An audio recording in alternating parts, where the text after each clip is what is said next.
অনেক সময় লাঞ্চ কিংবা ডিনারে আমরা একই খাবার খেয়ে বোর হয়ে যাই। তাই আজ আমি আপনাদের জন্য রাজমার রেসিপি নিয়ে চলে এসেছি।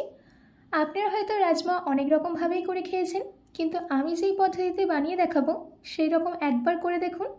গ্যারেন্টি দিচ্ছি আপনাদের খুব পছন্দ হবে, আর এইটা বানানো খুবই ইজি। তো চলুন বেশি দেরি না করে শুরু করছি আমার আজকের এই সহজ রেসিপি।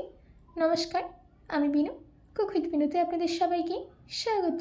এই রেসিপিটা বানানোর জন্য সবার প্রথমে আমি এখানে 300 গ্রাম রাজমা 6 থেকে 7 ঘন্টার জন্য ভিজিয়ে রেখেছিলাম।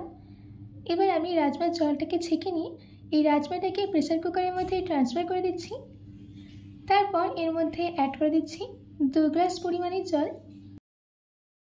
তার সঙ্গে অ্যাড করে দিচ্ছি হাফ চামচ নুন, একটা তেজপাতা দিচ্ছি, একটা দারচিনি, একটা বড় এলাচ, দুটো ছোট এলাচ, 4টি লবঙ্গ। এবার প্রেসার কুকারের লিডটা দিয়ে 5টা হুইসেল আসা অবধি ওয়েট করতে হবে।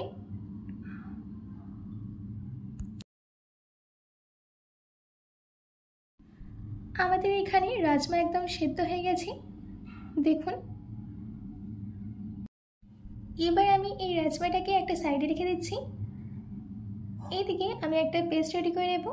তার জন্যে আমি একটা গ্রাইন্ডিং জারের মধ্যে দিয়ে দিচ্ছি 1 ইঞ্চ আদা, 15 কোয়া রসুন, ঝালের জন্য 4টে কাঁচা লঙ্কা, একটা মিডিয়াম সাইজের কেটে রাখা টমেটো, দিচ্ছি 3 চামচ সেদ্ধ করে নেওয়া রাজমা। রাজমাটা যদি এই স্টেজে দেওয়া হয় তাহলে গ্রেভিটা কিন্তু একদম পারফেক্ট হবে। দিচ্ছি ধনে পাতা, আর সব শেষে 5 চামচ জল দিয়ে এটার একটা স্মুথ পেস্ট রেডি করে নিতে হবে। দেখুন আমাদের এখানে পেস্টটা রেডি করে নেওয়া হয়ে গেছে। এবার আমি একটা কড়াইয়ের মধ্যে দিয়ে দিচ্ছি 5 চামচ সাদা তেল। তেল গরম হয়ে গেলে দিতে হবে হাফ চামচ চিনি। জিরেটাকে 10 সেকেন্ডের জন্য সতে করে নিতে হবে। 10 সেকেন্ড চিনিটাকে সতে করে নেওয়া হয়ে গেলে এর মধ্যে অ্যাড করে দিতে হবে 3টে মিডিয়াম সাইজের পেঁয়াজ। পেঁয়াজটার আমি গ্রাইন্ডারে কোর্স পেস্ট রেডি করে নিয়েছিলাম। এবার এই পেঁয়াজটাকে ততক্ষণ ভেজে নিতে হবে যতক্ষণ না এদের মধ্যে একটা সুন্দর গোল্ডেন ব্রাউন কালার চলে আসে। দেখুন আমাদের এখানে পেঁয়াজের মধ্যে একটা সুন্দর গোল্ডেন ব্রাউন কালার চলে এসেছে। এবার আমি এর মধ্যে অ্যাড করে দিচ্ছি তৈরি করে রাখা পেস্ট, যেটা আমরা আগে তৈরি করে রেখেছিলাম। মশলাটা যাতে জ্বলে না যায় তার জন্য আমি গ্রাইন্ডিং জারটাকে ধুয়ে দিয়ে দিচ্ছি হাফ কাপ জল। জলটা দেওয়ার পর ভালো করে মিশিয়ে নিতে হবে।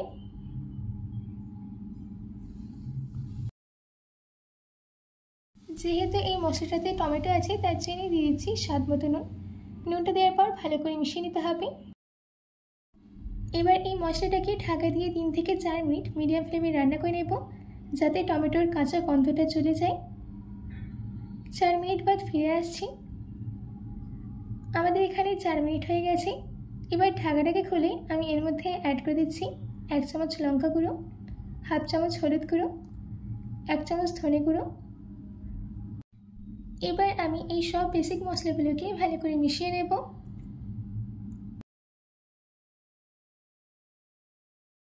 মশলাগুলোকে ভালো করে মিশিয়ে নেওয়া হয়ে গেছে।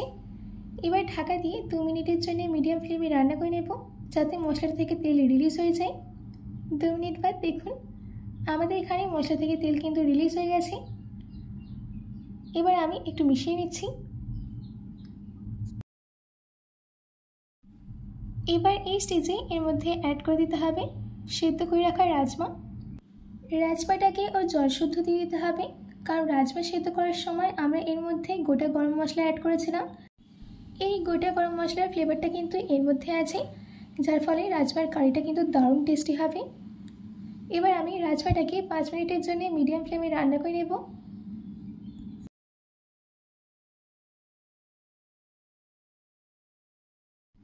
আমাদের এখানে 5 মিনিট হয়ে গেছে। এবার আমি এই স্টেজে এর মধ্যে অ্যাড করে দিচ্ছি হাফ চামচ গরম মশলা গুঁড়ো, হাফ চামচ বাটার, 3টে চেরা কাঁচা লঙ্কা, দিচ্ছি কাসুরি মেথি। মেথিটাকে একটু হাতের সাহায্যে ক্রাশ করে দিয়ে দিচ্ছি। এবার এই সব কিছুকে ভালো করে রাজমার সঙ্গে মিশিয়ে নিতে হবে, আর 1 মিনিট মিডিয়াম ফ্লেমে রান্না করে নিতে হবে।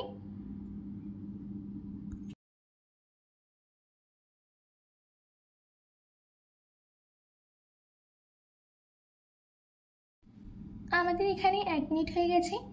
এবার সব শেষে অল্প একটু ধনেপাতা কুচি দিয়ে মিশিয়ে নিতে হবে।